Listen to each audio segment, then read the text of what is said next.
6장 9절에서 11절까지 13절까지니까 천천히 아끼겠습니다. 시작. 그러므로 이렇게 기도하라. 하늘에 계신 우리 아버지여, 이름이 거룩히 여김을 받으시오며 나라가 임하시오며 뜻이 하늘에서 이루어진 것 같이 땅에서도 이루어지이다.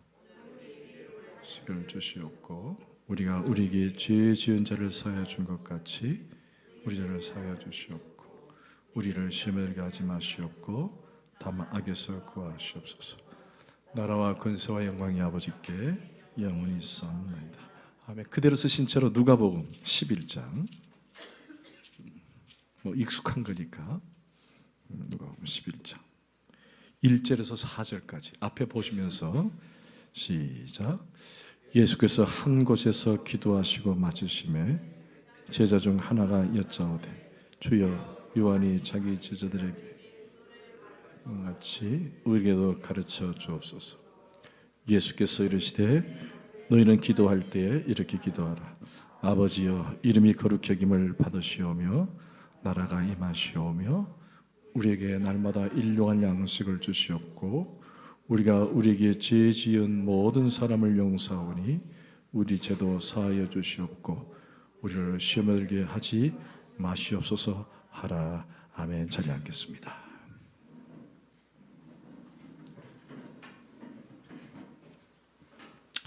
저는 요즘 이상한 습관이라고 해야 될지 모르겠네요. 이상한 습관을 하나가 생겼습니다. 제가 오랜만이 아니죠. 처음으로 손주를 받지 않습니까? 여러분 실감이 안 나죠? 너무 할아버지가 젊어서 이렇게 손녀를 봤는데요. 우리 딸도 경험도 없고 경험해봤자 제가 자녀를 낳은 경험이 있잖아요. 자녀를 낳은. 근데 벌써 이제 세월이 많이 흘러서 아이를 어떻게 기를까, 어떻게 양육을 할까, 어떻게 도울까 사실 다 잊어버린 그런 시간이잖아요. 그런데 가끔 어떤 습관이 드냐면요. 우리 손녀를 제가 품에 안거나 아니면은 저희 딸과 이렇게 아이를 이렇게 같이 보면은 이때 아내는 어떻게 했을까? 라는 질문을 서로 하는 거예요. 제 혼자. 그게 습관이 되는 거예요. 뭐 이렇게 하다가 야, 이 녀석이 이렇게 우는데 만약에 아내라면은 어떻게 했을까? 저도 모르게 습관이 되는 거예요. 근데 여러분 놀랍게도 그때마다 막 지혜가 떠올라요. 하나님께 지혜를 구하고 막 이보다는 아내는 어떻게 했을까? 이게 습관이 돼버렸더라고요. 제가 요리를 참 좋아하지 않습니까? 제가 요리를 참 잘합니다. 그래서 요리를 하다가 문득 혼자 생각하는 거예요. 아내라면 이때 어떤 재료를 넣었을까? 이게 그냥 습관이 돼버렸어요. 놀랍게도 그러고 나면은 지혜가 떠오르는 거예요. 그래서 맛있는 요리가 되는 겁니다. 맛있는 요리가 돼요. 제가 왜 이 말씀을 드리느냐? 사실은 그렇게 할 수 있었던 동기가 있잖아요.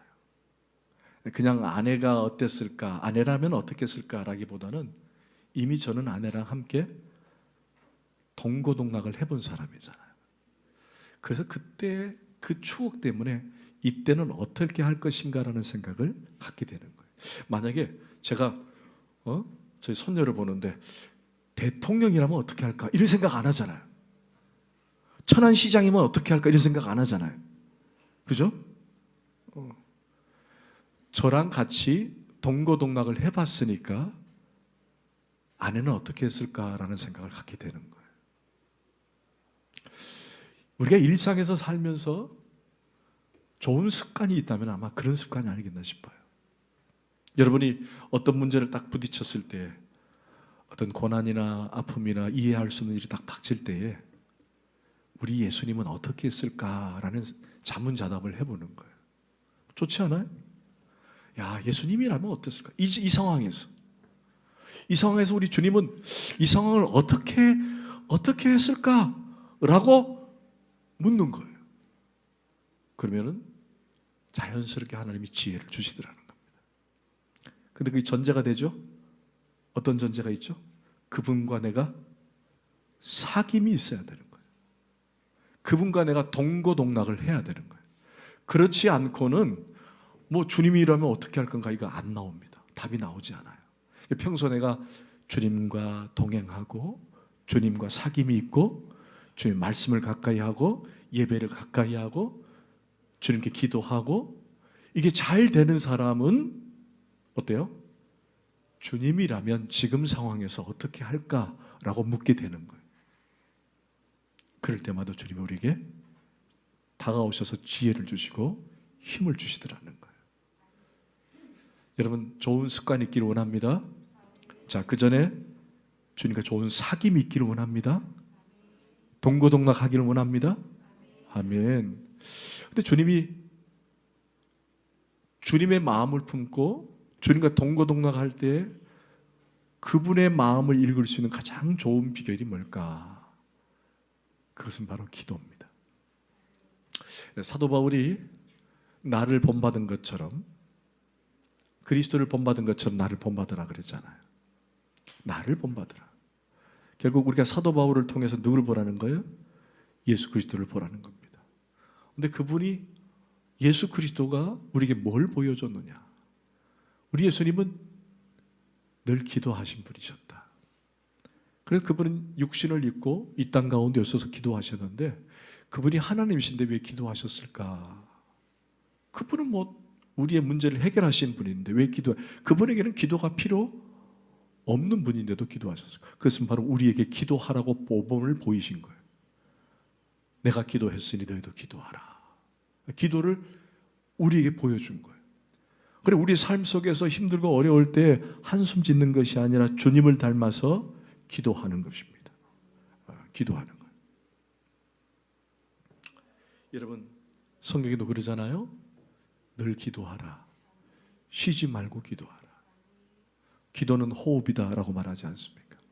여러분 기도를 쉬지 말고 기도하라는 말은 일상에서 우리가 늘 호흡하듯이 기도하라는 거예요. 만약에 호흡하지 않은 사람은 시들고 죽게 되어 있어요. 기도하지 않으면은 시들고 죽게 되어 있다라는 거예요. 그래서 기도하라는 거예요. 기도하라는 거예요. 여러분 한번 생각해 보세요. 기도에 힘쓰는 성도와 기도에 힘쓰지 않는 성도의 차이를 여러분 한번 생각해 보세요. 자, 기도를 열심히 하는 성도, 기도를 안 하는 성도, 누가 더 행복하고 누가 더 감사하겠습니까? 네? 어때요? 한번 생각해 보세요. 기도를 열심히 하는 성도와 기도를 하지 않은 성도의 삶은 차이가 나는 거예요. 기도하지 않은 성도는 입에서 늘 불평과 늘 투정과 감사가 떠나버렸어요. 그래서 기도하는 성도는 늘 감사와 기쁨이 있게 되어 있는 거예요. 그래서 여러분들 일상에서 자꾸 불평하고 투정 부리고 원망하고 내 입에서 자꾸 나오면요, 뭘 점검해야 돼요? 아, 내가 요즘 기도하지 않는구나 생각하는 거예요. 기도하지 않는구나. 여러분, 우리가 늘 기도해야 합니다. 기도는 하나님과 영적 교제를 가질 수 있기 때문에 그렇습니다. 저희들이 마태복음을 쭉 강해를 하다가 잠깐 중단을 하고 기도에 대한 얘기를 좀 같이 나눌까 싶습니다. 특별히 오늘은 주기도문을 함께 말씀을 배워나가겠습니다. 혹시 여러분들이 지금까지 주기도문을 늘 외우고 또 우리 공동체 가운데 합심기도 후에 주기도문을 하게 되는데 내가 왜 주기도문을 하는지 하우링이 조금 센데 조금만 왜 주기도문을 하는지 그 이유도 모르고 그냥 중언부언하듯이 주기도문을 하는 수도 있습니다. 여러분 평생에 주기도문을 한 번도 강의를 들어주지 못한 분이 계신다면은 이번 한 몇 달 또는 몇 주간 이 주기도문을 통해서 어떤 은혜가 있는지를 한번 잘 다져봤으면 좋겠어요. 일상적인 주기도문 강의가 아니라 목사님 스타일로 우리 교회 스타일로 본문을 차근차근 강해를 하려고 합니다. 그래서 기도에 대한 의미도 새기고 또 주기도문이 주는 그 의미도 한번 함께 새겨봤으면 좋겠습니다. 이런 주기도문 하니까 그럼 그냥 주기도문 이렇게 생각합니다. 원래 오리지널 이름은 주님이 가르쳐 주신 기도입니다. 자, 따라합시다. 주님이 가르쳐 주신 기도. 주님이 가르친 기도. 네. 어떤 분은 주기도문 하니까 주님이 하신 기도가 아닌가. 전혀 그렇지 않습니다. 이것은 주님께서 제자들에게 가르쳐 준 겁니다. 그런데 놀라운 비밀이 하나 숨겨 있어요. 그것은 주님이 가르쳐 준 기도이기보다는 원래는 제자들이 주님께 기도를 가르쳐 달라고 요청하신 겁니다. 한 겁니다. 자, 그냥 지나가다가 야, 너희들 일로 와봐. 내가 기도문 좀 가르쳐 줄게 하고는 주님께서 하늘에 계신 이렇게 기도하라고 가르쳐 준 것이 아니라, 자, 먼저 제자들이 예수님께 기도를 좀 가르쳐 주십시오 라고 하자 예수님이 가르쳐 준 기도문이 우리가 하는 주님께서 가르쳐 준 기도문이 되는 거예요. 자, 순서가 어찌 되죠? 제자들의 요청이 먼저입니다. 그리고 예수님의 거기에 대한 응답이 순서가 되는 거예요. 자, 그걸 위해서 우리가 읽었던 누가복음 11장 1절과 2절을 한번 읽어보십시다. 시작.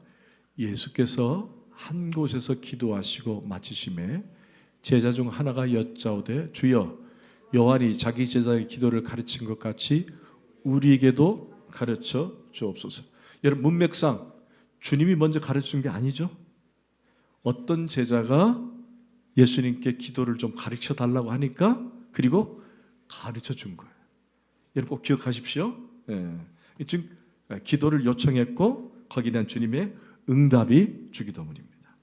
자, 그럼 왜 제자들이 갑자기 기도문 또는 기도를 요청했을까라는 겁니다. 사실 제자들이 기도를 할 줄 몰라서 요청한 것은 아닙니다. 유대인들에게는 모두 다 기도문이라는 게 있어요. 기도문. 설교가 끝나고 나면은 다 함께 기도하는 카다시라고 하는 기도문이 있어요. 카다시. 설교 후에 드리는 기도문이 있어요. 유대인들은 다 기도하는 거예요. 이게 개인 기도뿐만 아니라 합심해서 공동체 기도 제목이 있는 거예요. 기도가 있는 겁니다.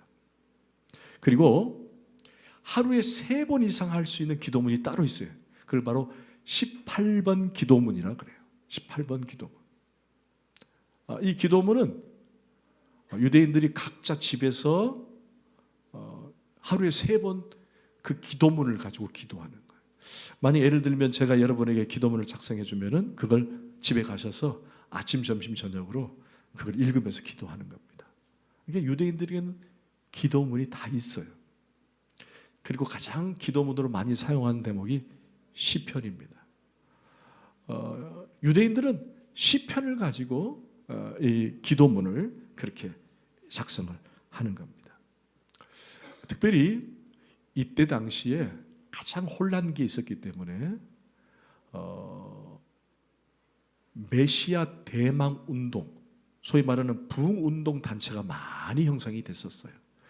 그 중에 우리가 잘 아는 바리새파, 이것도 지금 메시아를 기다리는 부흥운동가들이거든요. 단체거든요.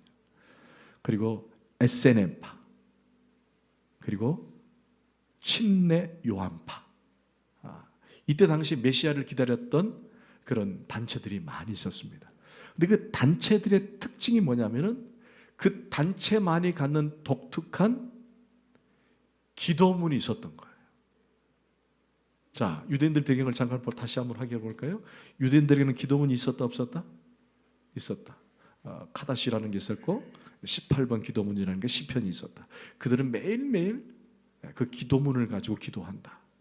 근데 그때 당시에 부흥운동 단체들도 있었는데 그 단체들 속에서도 단체들만이 갖는 독특한 기도문이 있었다라는 겁니다. 자, 여기까지 여러분 이해가 되십니까? 자, 그리고 그 기도문 내용은 뭐냐? 그건 주로 하나님의 역사, 그리고 하나님의 구원사, 자신들의 소망, 이걸 주로 그 기도문 안에 넣는 거예요. 자, 그런데 이런 단체들 가운데 특별히 침례 요한의 제자였던 몇몇이 스승을 갈아탄 겁니다. 스승을 갈아탔어요. 침례 요한의 제자였던 사람이 예수님의 제자가 된 거예요. 여러분 성경 한번 보십시다. 요한복음 1장 35절에서 37절까지 말씀. 제가 올려드렸는데 해놨나 모르겠네요. 없어요? 자, 요한복음 1장 35절에서 37절까지 시작. 또 이튿날 요한이 자기 제자 중 두 사람과 함께 섰다가 예수께서 거니심을 보고 말하되 보라 하나님의 어린 양이로다. 두 제자가 그의 말을 듣고 두 제자가 예수를 따랐다는 거예요. 그러니까 요한의 제자였는데 요한이 하루는 가다가 보라 하나님의 어린 양이로다 하라고 사인을 주니까 그 제자였던 사람들이 살짝 갈아탄 거예요. 누구로? 예수님의 제자로. 근데 누구냐? 자, 이 요한복음 1장 40절을 보십시다. 시작. 요한의 말을 듣고 예수를 따는 두 사람 중에 하나는 시몬 베드로 형제 안드레라.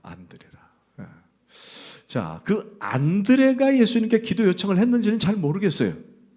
그러나 분명한 것은 여러분 기억하십시오. 예수님의 제자들 가운데 침례 요한의 제자였던 사람이 있었다 없었다? 있었다. 그러니까 순수하게 처음부터 예수님을 따랐던 사람도 있지만 원래는 침례 요한의 제자였다가 어떻게 예수님께 온 제자들도 있었다. 자, 그 제자 중에 침례 요한에 따랐던 제자 중에 어떤 사람이 예수님께 내가 있을 때에 침례 요한 밑에 있을 때에 우리에게는 독특한 기도문이 있었는데 이왕이면 당신도 우리에게 기도문 하나를 좀 만들어서 주면 어떻겠습니까? 라고 제안한 것이 바로 주기도문이 탄생하게 된 거예요. 어려워요? 자, 그러면 주님이 가르친 기도문인데 결국에는 침례 요한의 제자였던 사람이 자기들에게도 주기도문이 있었는데 기도문이 있었는데 막상 와보니까 우리가 없으니까 우리에게도 예수 그리스도에 대한 주님의 기도문을 요청하게 된 거예요. 그래서 예수님이 그 기도를 가르쳐 준 것이 오늘 본문이에요.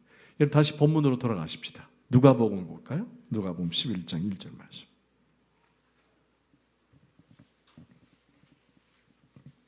자, 누가복음 11장 1절 말씀 시작. 예수께서 한 곳에서 기도하시고 맞으심에 제자 중 하나가 여짜오되 주여 요한이 자기 제자들에게 기도를 가르친 것과 같이 우리에게도 가르쳐 주옵소서. 자, 이제 이 본문 배경이 다 이해가 되시죠? 뭐 다시 설명하지 않아도 여러분 이해가 될 것입니다. 자, 그런데 우리가 한 가지 여기서 본론으로 들어가기 전에 우리는 두 개의 주기도문판을 봤습니다. 하나는 마태복음 6장에 있는 주기도문이었고 또 하나는 누가복음 11장에 있는 주기도문이에요. 그렇죠? 두 개를 같이 봤어요? 그러면 어떤 것이 주님이 가르쳐 준 것인가?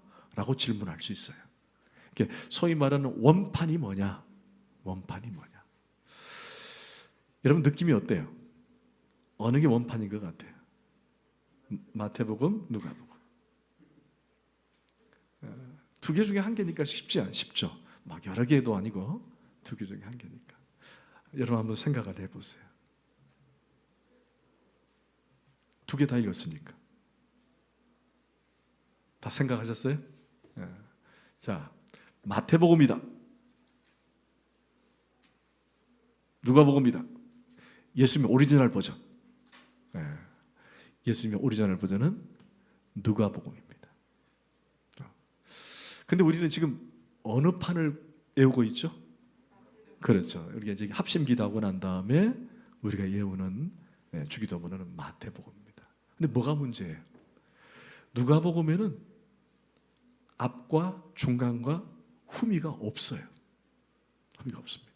그럼 이걸 어떻게 해석해야 되느냐? 여러분 마태복음을 잠깐 보십시다. 마태복음 6장.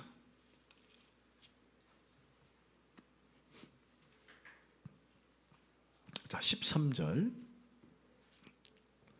시작. 우리를 시험에 들게 하지 마시옵고 다만 악에서 구하소서. 나라와 권세와 영광의 아버지께 영원히 있사옵나이다. 아멘. 거기 나라와 권세와 할 때 가로가 있어요, 없어요? 가로가 있죠. 그리고 가로 앞에 번호가 넘버가 쓰여 있어요. 그게 각주인데, 자, 각주 밑에를 찾아보십시다. 성경 제일 아래에 6번으로 한번 찾아가 볼까요? 시작.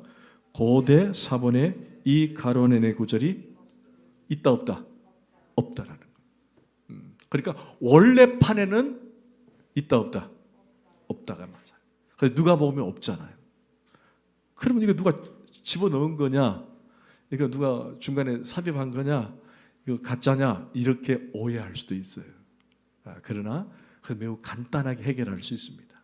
자, 한번 기억을 잠깐 더듬어 볼까요? 유대인들에게 기도문이 있다 없다? 있다. 각자의 기도문이 있었어요. 그리고 독특하게 단체들의 기도문이 다 있습니다. 그런데 그 기도문에 공통점이 있어요. 모든 기도문의 공통점, 똑같이 들어가는 공통점이 있어요. 그게 바로 성령입니다. 성령. 자, 방금 여러분 가로 안에 있죠? 그게 다 들어가요. 그게 모든 기도문에는 나라와 권세와 영광이 아버지께 영원히 있나이다. 이게 모든 기도문에는 다 있는 거예요.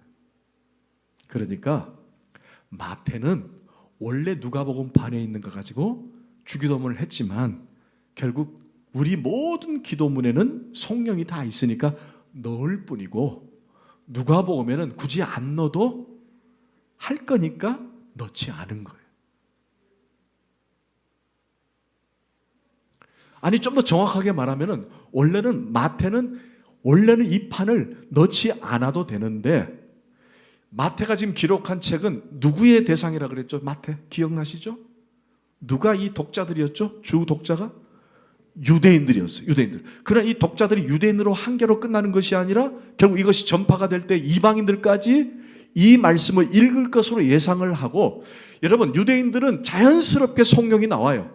이렇게 우리를 시험에 들게 하지 마옵시고 다만 악에서 구하옵소서라고 하고 난 다음에 대개 나라와 권세 영광이 아버지께 영원히 있사옵나이다. 이게 자연스럽게 나오게 돼 있거든요. 유대인들은 그렇게 돼요. 그런데 이게 복음이 전파되면서 이방인들은 안 되니까 그 이방인들을 배려해서 넣은 거예요. 그래서 그런 차이는 그렇게 어렵지 않습니다. 원래는 누가복음판이 훨씬 예수님의 가르침에 더 가깝지만은 마태는 거기에다가 원래 유대인들이 기도하는 방식대로 성령을 넣었을 뿐이다. 그렇게 이해하시면은 되겠다라는 거예요. 자, 이제 본론으로 들어가겠습니다. 여러분 본문 9절로 가볼까요? 자, 6장 9절 시작. 너희는 이렇게 기도하라. 자, 그러므로 너희는 이렇게 기도하라. 기도하라. 자, 앞서 설명을 드린 것처럼 주기도문은 원래 예수님이 가르친 것이 아니라 제자들이 먼저 요청한 것이고, 그리고 예수님이 거기에 대한 응답으로 가르쳐 준 것이다. 그래서 우리는 여기서 어떻게 이해할 수 있냐면은 예수님의 기도는 우리에게 가르쳐 주신 기도이기 때문에 당연히 우리는 기도에 대해서 배워야 한다는 자세를 가져야 한다는 거예요. 배워야 한다. 우리가 기도를 그냥 막 하는 것이 아니라, 막무가내로 하는 것이 아니라 우리가 기도를 배워야 하는 자세로 기도를 할 수 있어야 된다는 거예요. 기도를 해야 된다. 그래서 주님은 너희 이렇게 기도하라고 모범을 제시하고 있습니다. 자, 그러면 기도를 어떤 식으로 배워야 할 것인가를 이제 차근차근 우리가 배워 나갈 거예요. 기도는 이렇게 하라 저렇게 하라 배우려 합니다. 먼저 주기도문을 통해서 우리가 배울 수 있는 가장 첫 번째 단계는 기도문이 짧다는 거예요. 길지 않다는 거예요. 이건 매우 우리에게 중요한 진리입니다. 기도는 매우 길게 할 필요가 없다라는 거예요. 우리 주닮은 교회 대표 기도를 하면은 A4 한 장입니다. 한 페이지. 길면은 3분이에요. 짧으면 2분이고. 기도는 막 길게 해야 할 이유가 하나도 없습니다. 어떤 분이 그래요. 우리 합심해서 기도합시다. 새벽 기도 나오십시오. 기도합시다. 금요 기도 합시다. 그러면요, 목사님처럼 기도하면요, 딱 1분을 못 넘겨요. 5분을 못 넘겨요. 그래서 제가 기도가 조금 약한 것 같아요. 저는 기도를 못하니까 나는 신앙이 없는 것 같아요. 나는 기도가 너무 짧으니까 부끄러워요. 여러분, 주기도문을 보면서 위로받기를 원합니다. 주기도문을 보면서 위로받으세요. 기도 절대로 길다 해서 좋은 게 아니에요. 제가 어떤 목사님을 만나면요, 저한테 그런 얘기해요. 이 목사, 난 기도를 하면 말이야, 1시간이 뭐야, 3시간도 기도가 돼. 그러는 거예요. 별로. 여러분도 3시간씩 기도하시는가 봐요. 3시간도 기도한다. 나는 그래요. 저는 그래요. 목사님, 저는 기도 길게 하면 30분이에요. 그러거든요. 그럼 저한테 그런 얘기예요. 무슨 기도를 30분만 해? 뭐 어떻게 기도 30분밖에 안 돼? 그러는 거예요. 저는 30분밖에 기도 안 됩니다. 네, 그러거든요. 여러분, 주기도문을 통해서 위로받기를 원합니다. 기도는 길어서 좋은 건 아니에요. 기도는 절대 길어요. 제가 우리 체리미도 옆에 있지만 우리 준영이를 키울 때 참 재미난 에피소드가 많이 있어요. 그 중에 하나가 이 녀석이 말이 늦었어요. 말이 상당히 늦었습니다. 그래서 이거밖에 잘 못했어요. 지금도 말을 참 잘하긴 잘하는데, 그런데 한 번은 이 말이 늦으니까 아빠 나도 따라갈래 그래야 되잖아요. 아빠 나도 따라갈래. 그러니까 그게 말이 안 되니까 아빠 따 하는 거예요. 아빠 따. 아빠 나도 차 타고 갈래. 아빠 차. 아빠 나 지금 잠이 와요. 그러면 아빠 코 하고 싶대. 여러분, 그러면 저는 다 알아들어요. 그렇지 않아요? 아빠 코 하면은 뭐예요? 홍집사, 코하고 자고 싶다는 얘기잖아요. 여러분, 하나님은요, 우리가 기도가 길어야 좋은 분은 아니에요. 나도 좀 자자, 좀 짧게 해봐, 이럴 수도 있어요. 물론 그분은 쉬지 않는 분이시기 때문에. 괜히 기도를, 이게 무슨 얘기냐면은, 내가 기도를 짧게 하니까 나는 기도를 못하니까 나는 신앙이 없는 것 같고 나는 무슨 믿음이 없는 것, 절대 그 생각하지 말라는 얘기예요. 여러분, 절대 그래요. 내가 기도를 얼마나 집중하게 하고 주님이 원하는 기도를 했는가가 중요한 거지, 내가 1시간이고 하루고 그게 주님이 원하는 게 아니라는 거예요. 그래서 여러분들, 그렇다고 해서 주님 아멘 하고 끝나라는 건 아닙니다. 자, 기도는 짧다는 거예요. 여러분, 부담을 갖지 마세요. 기도에 대해서 안 하는 게 문제지, 맞죠? 기도를 안 하는 게 문제지. 자, 그 다음에 뭐예요? 주기도문을 보면서 짧고, 그 다음에 매우 단순하다는 거예요. 단순하다. 하늘에 계신 우리 아버지, 이름을 거룩하게 나라가 임하옵시며 뜻이 하늘에서 이룬 것이 땅에서 이루어지다. 오늘 우리에게 일용할 양식을 주옵시고. 여러분, 얼마나 하나님 영광 받으시고 우리에게 밥 주시고 죄지지 않게 해주세요. 아멘. 이거예요. 얼마나 쉬워요. 어려워요? 주기도문이? 어렵지 않죠? 쉬워요. 여러분, 공부할 때 멋진 선생님, 대단한 선생님, 위대한 선생님은 어떤 선생님이에요? 그렇죠. 쉽게 가르쳐준 선생님이에요. 단순하게. 막 풀어가지고 복잡하게, 목사님처럼 말이야. 막 풀어가지고 어렵게 해가지고 너 이거 알아듣겠어? 그러면은 그건 별로 좋은 선생님이 아니에요. 정말 좋은 선생님은 쉽게, 재밌게, 간단하게 가르치는 선생님. 우리 예수님이 그런 분이라는 얘기예요. 그러니까 기도는 아주 단순하게 하는 거예요. 쉽게 하는 거예요.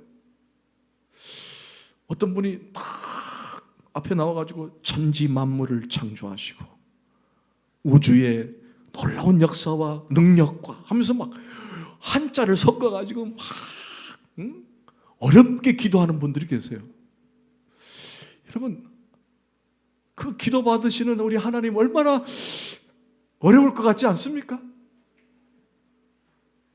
단순하게 하는 거예요. 마치 자녀가 아버지에게 요청하듯이 하는 거예요. 아멘. 여러분, 자녀가 아빠한테 아빠 저 배고픈데 밥 주세요. 용돈 주세요. 그러지 않아요? 거기다가 무슨 뭐 단어를 막 섞어가지고 막 고차원적으로 기도할 필요는 없다는 거예요. 우리 예수님의 기도는요 매우 쉽고 단순합니다. 그렇게 기도하는 거예요. 자, 그리고 이 기도는 크게 두 가지로 나눕니다. 두 파트로 나눠요. 성령을 제외하고는. 여러분 10계명을 보면 1계명과 4계명이 한 파트고 5계명과 10계명이 한 파트예요.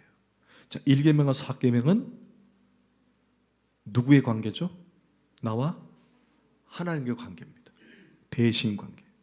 그리고 5절부터 10절까지는 나와 인간의 관계, 대인 관계예요. 그런데 이게 그대로 주기도문에도 나타나요. 두 파트예요. 성령을 제외하고는. 기도는 먼저 하나님을 위해 기도하는 거예요. 여러분 재밌죠? 어떻게 인간이 하나님을 위해서 기도할 수 있습니까? 근데 하라는 거예요. 하늘에 계신 우리 아버지요, 이름이 거룩히 여김을 받으시옵소서. 이게 기도인 거예요. 기도. 이게 첫 번째 하나님을 향한 요청, 하나님에 대한 간청이에요. 하나님을 위한 기도하는 거예요. 그리고 두 번째 판은 뭐냐? 두 번째 달랑은 뭐냐? 우리를 위한 기도예요. 나를 위한 기도, 우리를 위한 기도예요. 두 가지밖에 없습니다. 매우 단순해요. 그런데 여기서 기도의 형식 하나를 우리가 배워야 돼요. 뭐냐? 그 바로 기도의 내용의 우선순위를 배울 수 있는 거예요. 기도의 내용의 우선순위. 자, 먼저 기도는 누구를 먼저 기도합니까? 그렇죠. 하나님을 기도합니다. 하나님 영광을 받아 주옵소서. 주님만이 우리의 참된 주인이십니다. 주님만이 우리의 삶의 주인이십니다. 주님을 찬양합니다. 주님을 높입니다. 네, 그게 우선되는 거예요. 딱 앉자마자 기도 딱 하는데 하나님 내가 너무 힘들어요. 나 뭐 잘 되게 해주세요. 내 건강 주세요. 이게 기도가 아니라는 거예요. 순서가 아니라는, 기도가 아니라는 게 순서가 아닌 거예요. 기도는 먼저 하나님 먼저 영광 돌리는 거예요. 하나님 영광 받아주세요. 하나님 감사해요. 주님을 높여드립니다. 이게 먼저 우선이 되는 거예요. 그리고 난 다음에 나를 위해서, 우리를 위해서 기도하는 거예요. 이것은 어떻게 보면 우리의 삶에도 그대로 적용이 되는 거예요. 우리의 삶의 모든 우선순위는 먼저 하나님이 돼야 되는 거예요. 먼저 주님이 돼야 된다는 것을 원리를 가르쳐 주는 거예요. 우리가 기도할 뿐만 아니라 우리의 삶에 있어서도 우리의 삶의 우선순위는 주님이 돼야 되는 거예요. 그래서 성경에 보니까 뭐라고 되어 있죠? 너희는 먼저 그의 나라와 그의 의를 구하라. 할렐루야. 너희들이 구할 때 너희들이 먹고 사는 것, 너희들이 아픈 것 먼저 구하는 것이 아니라 먼저 그의 나라, 주님을 위해서 구하라는 거예요. 그게 우선순위인 거예요.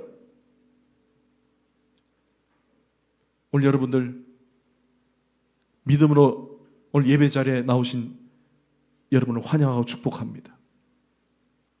참 잘 나오셨어요. 우리의 우선순위가 그렇게 돼야 되는 거예요. 매사의 모든 것들이 하나님이 먼저 돼야 되는 거예요. 이걸 가르쳐주고 있는 거예요. 그게 우리의 삶의 곳곳에서 묻어나야 돼요. 곳곳에서. 저는 아직도 기억이 나요. 저희 어머님이 쌀을 이렇게 사오시면 이걸 딱 뜯잖아요. 뜯자마자 그 깨끗한 그릇을 쌀을 하나 퍼서 한쪽에 딱 붓는 거예요. 지금은 성미라는 게 없어요. 혹시 들어보셨어요? 성미? 들어보셨어요? 그 옛날에는 성미가 11조였어요. 권사님 아시죠? 기억나시죠? 그래서 모든 게 첫 쌀은 한 통에다 붓는 거예요. 그리고 그 통이 다 차면은 교회로 가지고 와요. 그런 성미함이 있었어요. 옛날에는 이게 봉헌함, 우리 지금 봉헌함, 옛날 성미함이라는 그걸 다 붓는 거예요. 그리고 교회 밥도 하고 떡도 짓고 했었거든요. 한 번은 아주 좋은 신발을 하나 샀는데 제가 그걸 신고 가겠다니까 아예 그냥 저를 혼내더라고요. 이거는 주일날 예배로 할 때 먼저 하나님 앞에 드리자. 그러니까 우리 모든 삶의 곳곳에서 그게 묻어나는 거예요. 아멘? 여러분 옷을 이쁘게 하나 샀잖아요. 그러면 우리 성도들 보라고 교회 입고 오는 게 아니라 내가 하나님 앞에 먼저 예배자로 갈 때 가장 먼저 드려야 되겠다. 그런 자세를 갖는 거예요. 그러니까 우리 모든 것이 다 이 세상에서 다 그런 거예요. 그러니까 기도를 통해서 우리가 배울 수 있는 것은 우리의 삶의 우선순위가 먼저 하나님을 향해 되는 거예요. 그게 우리의 기도와 우리의 삶에 드러나는 거예요. 아멘? 아멘. 자, 그럼 이제 하나만 하고 이제 말씀 마치겠습니다. 자, 이제 본론은 서론은 다 끝났어요. 자, 본론으로 들어갑니다. 자, 먼저 우리가 기도를 한번 보십시다. 9절입니다. 시작.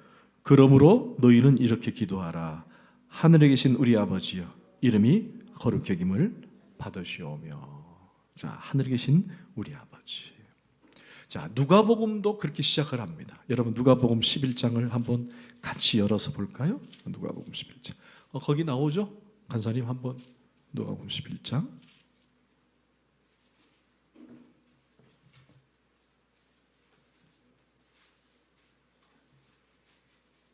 2절. 예수께서 이르시되 너희는 기도할 때 이렇게 하라. 그리고 아버지여, 이름이 거룩히 여김을 받으시오며. 자, 뭘로 시작을 했죠? 아버지여. 자, 저를 잠깐 보세요. 여러분, 예수님이 쓰신 독특한 어법, 독특한 단어 어법 중에 하나가 이 아버지라는 단어입니다. 그런데 우리가 번역상 아버지로 번역되어 있지만은 원래 원문에는 오리지널 버전은 아바입니다. 아바. 이걸 우리식으로 번역을 한다면 약간 오해가 있었기 때문에 아버지라고 번역했을 뿐이지 원래는 친근함의 표시, 친근감의 표시로 이루어지는 아빠라는 단어와 같은 단어예요. 하늘에 계신 우리 아바입니다. 그래서 사도 바울도 하나님을 부를 때 아빠, 아버지라고 부르도록 요청을 했었어요. 그러니까 오리지널 버전은 아바입니다. 아빠. 그게 예수님이 쓰신 독특한 어법이에요. 아빠. 우리 자녀들이 아버지를 부를 때 뭐라고 부릅니까? 아버님 합니까? 아버님, 오늘 잘 주무셨습니까? 이런 자녀가 있나요? 왜 아빠라고 부를까요? 왜 아빠라고 부를까요? 그만큼 아빠는 친근하기 때문에 그런 거예요. 아버지라고 부른다 해서 뭐 친근하지 않다는 말은 아닙니다. 그래도 아빠가 더 친밀하고 친근감이 더 느껴지는 단어잖아요. 저희 큰아들 얘기를 했었죠.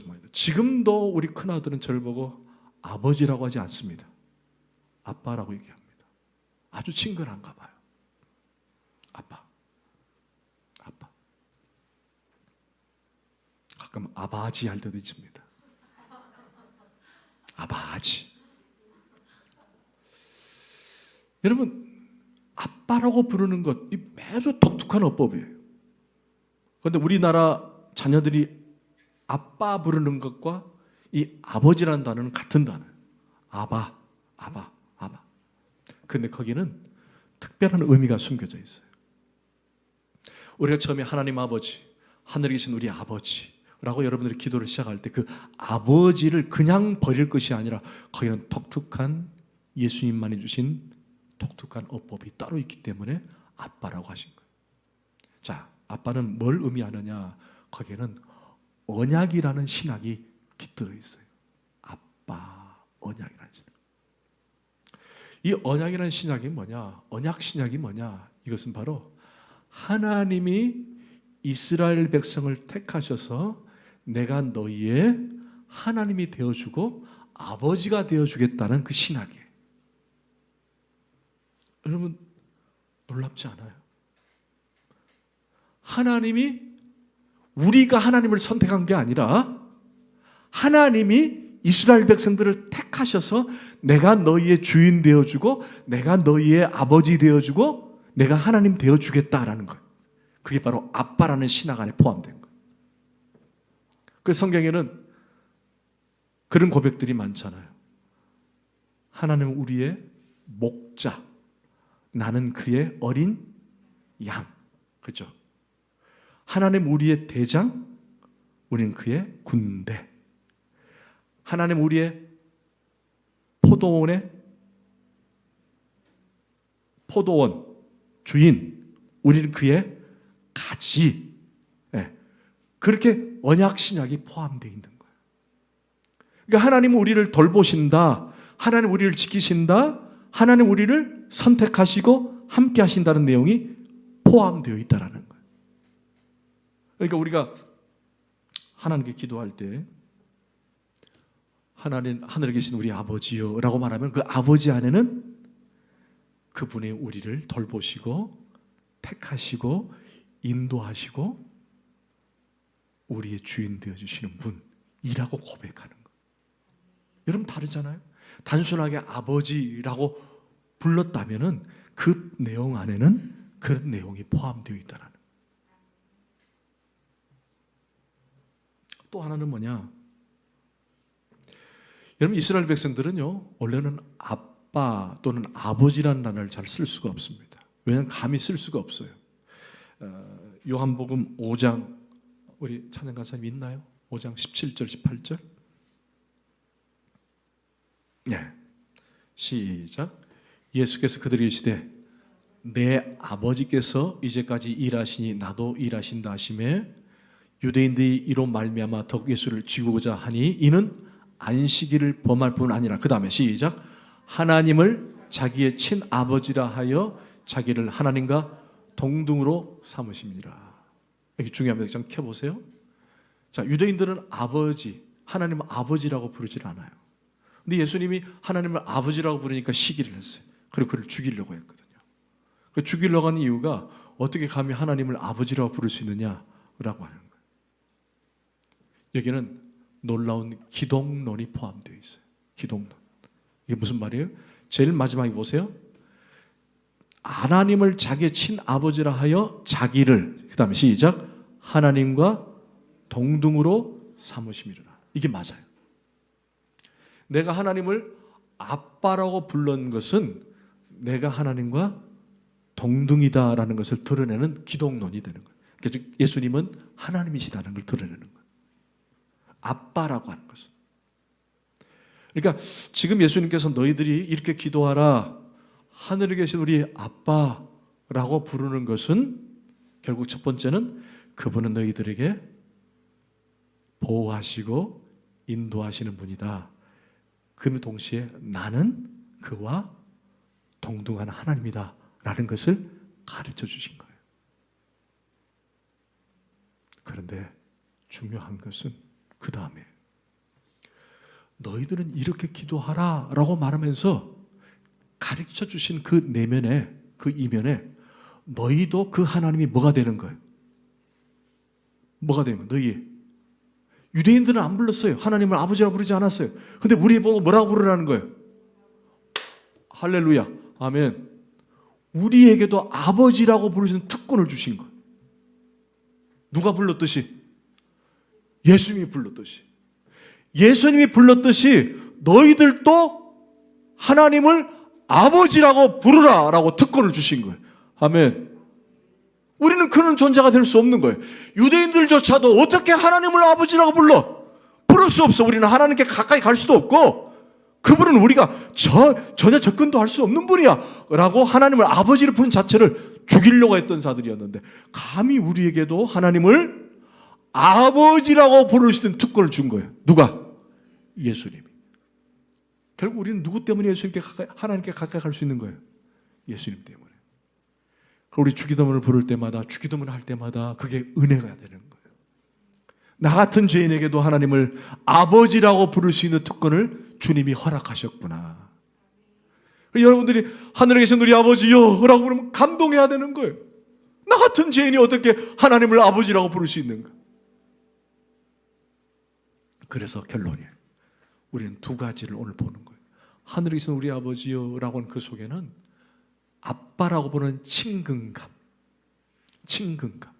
또 그분은 하늘에 계신다라고 하는 초월감, 초월성, 이 두 가지를 같이 보는 거예요. 여러분, 하나님이 만약에 둘 중에 하나만 소지하고 계신 분이라면 의미가 없습니다. 만약에 그분이 초월성만 강조되고 초월만 하신 분이라면 그분은 과연 우리의 하나님이 될 수가 있을까 의문해 보는 거. 왜? 우리 인간은 감히 하나님께 갈 수 없는 존재. 아니, 그분이 어떻게 그분은 초월하셔야만 됩니다. 왜? 그래야만이 이 우주를 고칠 수 있는 분이기 때문에. 그렇잖아요? 그분이 우주보다 작고 그저 우리보다 조금 크다면은 그분은 우주를 고칠 수 있는 능력이 없는 분이에요. 그분이 우주를 고칠 수 있는 능력이 있다는 말은 우주보다 크다라는 거예요. 그래서 그분이 초월성을 강조하는 거예요. 그런데 그 초월성으로만 그분이 존재한다면 우리는 그분과 아무런 관계가 없는 분이에요. 왜? 어떻게 우리가 인간이 하나님께 갈 수 있어요? 갈 수 없거든요. 여러분, 그분이 만약에 저 초월에 계신다는데 어떻게 가실래요? 갈 수 있어요? 여러분이 막 돌을 닦고 수행을 하고 고행을 해가지고 갈 수 있을까요? 머리를 팍팍 깎고 저 산에 들어가서 막 며칠을 금식하고 목탁을 두드리고 그래 갈 수 있을까요? 아무 쓸데없는 짓이에요. 왜? 그래도 인간이 인간이에요. 인간은 죄인이에요. 내가 아무리 고행하고 수행한들 초월자 하나님께 갈 수는 없는 거예요. 그래서 스스로 막 구원해 보려고 애를 써요. 인간들은 철학도 해보고 지혜도 받아보고 수행도 해보고 고행도 해보고 인간은 스스로 막 해봐요. 그런데 인간은 한계가 있어요. 죄의 한계, 생명의 한계, 공간의 한계, 이 세 가지 한계 때문에 인간은 스스로 하나님께 갈 수 없습니다. 그러면 끝이냐? 아니에요. 그래서 필요한 게 초월자 하나님이 우리에게 오셔야 되는 거예요. 그게 바로 친근감이에요. 아멘. 그분이 오셨어요. 육신을 입고 이 땅에 오신 거예요. 할렐루야. 그래서 오실 뿐만 아니라 그분이 영원히 우리 안에 내재하셨어요. 그래서 성령님이 함께 하시는 거예요. 그래서 그분의 친근감이 있는 거예요. 그분의 초월성과 이 친근함이 같이 어우러지니까 우리가 그 안에서 쉼이 있고 자유가 있고 은혜가 있는 거예요. 그래서 우리가 기도할 때마다 하늘에 계신 우리 아버지요 라고 하는 그 두 가지 내용을 같이 곁들여서 하는 거예요. 사랑하는 성도 여러분, 오늘 주기도문 서론과 이제 첫 번째 단락을 들어갔지만 여러분, 우리 주님이 어떤 분이고 왜 이 기도문을 우리에게 가르쳐줬는지, 또 기도는 어떻게 해야 되는지를 이제 우리가 몇 주간을 통해서 배우게 될 것입니다. 좋은 기회라고 생각하시면서 이 기도문을 여러분 잘 이해하시고 함께 기도를 또 기도를 늘 하는 성도들 되기를 축원합니다. 여러분, 앞서 말씀드렸습니다. 기도하지 않은 성도, 기도하는 성도의 삶은 다릅니다. 우리가 밥 먹을 때 기도할 뿐만 아니라 기도의 시간을 정해놓고 기도하는 것도 매우 중요하다. 그리고 제가 늘 여러분 말씀드리지만 우리 교회는 사역이 우선이 아니라 사역을 하기 전에 기도가 우선이다. 여러분들이 집에서 어떤 일을 치를 때, 또 어떤 일을 앞에 두고 있을 때 그 일에 몰두하는 것도 중요하지만 그 이전에 뭐 하라? 기도하라. 그래서 우리가 기도를 중요하게 생각해서 기도하는 자들이 다 되기를 축원합니다. 자, 우리가 시간이 조금 갔지만은 오늘 몇 가지 기도를 가지고 기도하기로 합니다. 지금 코로나 때문에 우리 지체들이 상당히 어려움을 당한 지체들이 있습니다. 특별히 사랑하는 정혜슬 자매가 좀 코로나 좀 심하게 온 것 같아요. 손이 펴지지 않고 자꾸 현기증이 나고 막 이렇게 좀 쓰러지고 막 그러는 것 같아요. 그래서 지금 부득이 지금 오늘 교회를 나오지 못했는데 우리 정혜슬 자매를 위해서 우리 한번 기도해 주시고, 또 우리 지체들 가운데 몸이 약한 지체들 있잖아요. 또 자녀들도 그렇고 위해서 기도해 주시고, 또 오늘부터 내일까지 우리 청년부 수련회가 있습니다. 비가 오지만은 그래도 청년들이 가서 그리스도 안에서 새벽에 있을 것 같은 우리 젊은 청년들이 정말 주님을 닮아 수련회가 잘 진행될 수 있도록 우리 두 가지만 놓고 우리 주여 한번 크게 부르고 오늘 기도하겠습니다. 기도하십시다. 주여, 하나님 감사합니다. 하나님, 우리가 아버지로 섬길 수 있고 아빠라 부를 수 있으니 감사합니다. 하나님, 그것을 특권을 주셨습니다. 그 특권을 따라서 우리가 기도하기로 합니다. 오늘 주신 말씀처럼 주기도문을 통해서 우리가 기도에 게으르지 않게 하시고 기도하는 자녀들이 다 되게 하여 주옵소서. 무엇보다도 기도하기를 원하시는 주님, 또 기도를 보여주신 주님, 기도를 통해서 하나님께 영광을 돌립니다. 하나님 받아 주옵소서. 영광 받아 주옵소서. 주님을 찬양하며 높이는 우리의 모든 삶에 주님이 드러나게 하시고, 먼저 우리가 주님 나라 위에서 힘쓸 수 있는 주의 자녀들이 다 되게 하여 주시옵소서. 하나님 바라기는, 하나님 사랑하는 우리 예슬 자매를 놓고 기도합니다. 우리 예슬 자매가 원치 않았지만은 그 코로나로 고통 중에 있습니다. 아픔 중에 있습니다.